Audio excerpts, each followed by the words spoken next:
Assalamu alaikum student. This is activity number 2 from SST class 5 Allied School Fairs campus.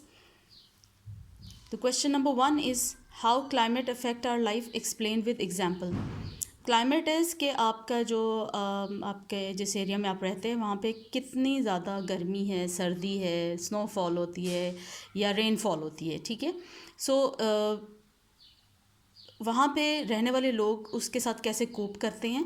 सो उसमें different चीज़ें आ जाती हैं कि उनके ज़ाहिर क्लोथ्स वेरी करेंगे, फिर फूड जो है वो वेरी करेगा वहाँ पे, ठीक है.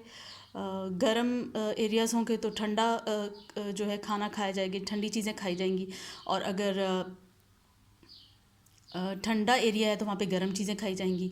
इसी तरह जो वहाँ पे वाटर स्पोर्ट्स है उसका डिफरेंस होगा. इसके अलावा आउटडोर एक्टिविटीज़ और इंडोर एक्टिविटीज़ में भी काफ़ी ज़्यादा उसको इफ़ेक्ट होता है. इसका पार्ट बी है, draw and label the climate zone in the world. Different climate zones हैं. ये एक वर्ल्ड है, इसमें ये लाइंस ड्रॉ हैं कि हर एरिया में कौन सा टेम्परेचर या कौन सा क्लाइमेट पाया जाता है. और इनमें फिर डेफिनेटली डिफरेंट कॉन्टिनेंट्स आ जाते हैं जो कि फिर इन टेम्परेचर्स को या इन क्लाइमेट्स को फॉलो करते हैं. फॉर एग्ज़ाम्पल फर्स्ट जो आपका ऊपर टॉप पे है दैट इज़ पोलर जोन, फिर आपका टेम्परेट जोन है, फिर ट्रॉपिकल है, फिर अगेन ट्रॉपिकल, फिर टेम्परेट एंड फिर पोलर जोन. और ये इसके यहाँ पे डिफरेंट जो हैं टेम्परेचर्स दिए हुए हैं. You can find it on Google easily, आपको वहाँ से मिल जाएगा ये, and you can paste it over here, so that will give the answer. This is activity number 3. Right down the important fact of the following deserts. इसमें Gobi desert और third desert के बारे में आपने इन्फॉर्मेशन लिखनी है, ठीक है, which I have written over here. Gobi desert जो है वो उसमें बहुत ज़्यादा जो है वो rich in copper and gold है, ठीक है. और इसी तरह जो थर्ड डेजर्ट है इसमें आपके पास जो है डेजर्ट में known for jewel and deserts are famous for amazing fort, camel safari and golden sand dunes, ठीक है. Activity 4 is about describing the following feature of equatorial and temperate forest. इसमें एक्वाटोरियल जो फॉरेस्ट है इसमें इनकी importance, they produce lot of oxygen. बहुत ज़्यादा इसमें घने जंगल होते हैं, इस वजह से बहुत ज़्यादा जो है ऑक्सीजन वहाँ से जनरेट होती है.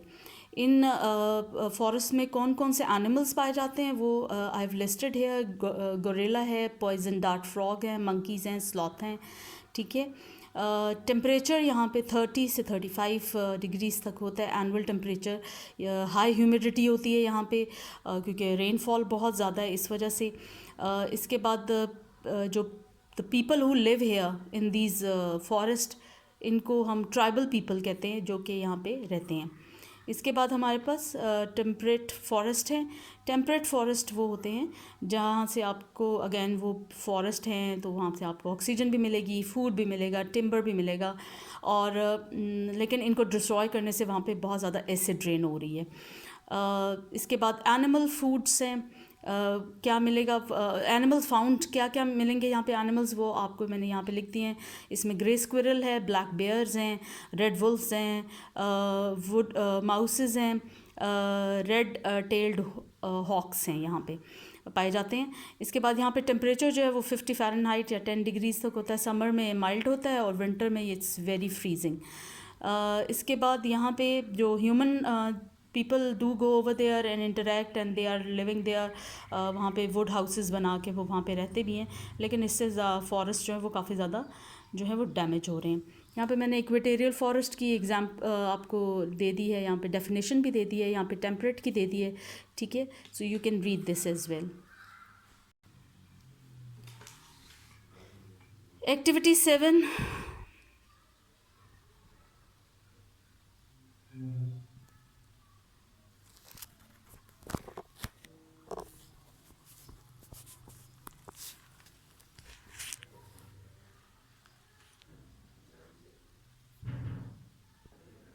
This is activity number 7, water and irrigation.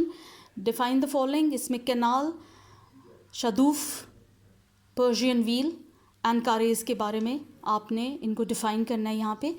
Canals वो होती हैं जो मैन मेड आर्टिफिशियल वाटरवेज होते हैं, जिसमें आप बोट्स एंड शिप्स को अलाउ करते हैं विद इन लैंड, अपने ही जो लैंड एरिया उसके अंदर वो मूव कर सकें, जिस तरह कश्तियाँ होती हैं, ठीक है।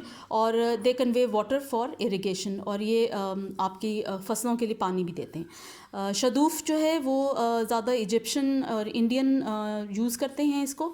इसमें this is hand operated device और काफ़ी एंशंट है ये, और इसमें लैंड इरिगेट किया जाता है, उसको पानी दिया जाता है फसलों को। और इसकी जो you can see the picture on the Google as well, बहुत इंटरेस्टिंग सा है। It's long tempering horizontal pole और mounted like a seesaw, ठीक है। उसके आगे एक लेदर का बैग लगा हुआ है जो पानी को कभी नीचे जाता है कभी ऊपर जाता है, और वो फिर पानी को एक छोटी सी जो है जगह होती है वहाँ पे उसको इकट्ठा करके उसको आगे पास ऑन करता है। इसके बाद पर्शियन व्हील है। पर्शियन व्हील आप सबको पता है कि जो हमारे गाँव में जो है वो कुएं के ऊपर एक गोल कलर का लगा होता है, व्हील लगा होता है, और उसमें डिफरेंट छोटे छोटे उसके अंदर कप्स बने होते हैं, और वो that goes inside the well, और फिर वो घूमता जाता है with the help of a bull, और उसके साथ कोई ना कोई एनिमल लगा के उसको ऑपरेट करते हैं ताकि वो पानी को जो है वो ऊपर से नीचे लेके आए, राइट। इसके बाद कारेज़ है। कारेज़ जो है ये बलूचिस्तान में ज़्यादा यूज़ होता है, और इसमें इसकी जो है सीरीज़ ऑफ वर्टिकल जो है वो एक्सेस शाफ्ट्स होते हैं, यानी अगर माउंटेन है ना तो उसमें डिफरेंट माउंटेन के उतने हिस्से तक खुदाई की जाती है, और फिर वहाँ पे पानी के जो शाफ्ट्स बना के एंड देन उसको ग्राउंड लेवल तक लेके आया जाता है, और फिर वहाँ से इसको डिफरेंट क्रॉप्स तक पानी पहुँचाया जाता है। This is activity 9। Honesty is the topic and you have to interview your friend. आप अपने घर में किसी भी फ्रेंड को कॉल करके भी कर सकते हैं, इंटरव्यू कर सकते हैं, और अपने घर में अपने किसी बहन भाई के साथ भी ये एक्टिविटी कर सकते हैं। यहाँ आपने इंटरव्यूअर अपना नाम लिखना है, और जो यहाँ पे दोनों यानी इंटरव्यूअर इंटरव्यूज़ के नाम लिखने हैं आपने। एंड देन जो क्वेश्चन आपने पूछने वो ये हैं जिसमें आपसे कहा है कि आपने कभी चीटिंग की एग्ज़ाम्स में, कभी अपने पेरेंट्स से झूठ बोला है, या अपने फ्रेंड की किसी मुश्किल में हेल्प की है, do you ever keep a friend secret, ठीक है। तो ये इसके आंसर्स आपने अपने फ्रेंड से लेने हैं। Activity 10 is again the topic is honesty, and you have to enlist the act of honesty, जिसमें you have to build trust, no stealing, no lying, show respect, do the right thing, do the justice. So this is all about, thank you, honesty.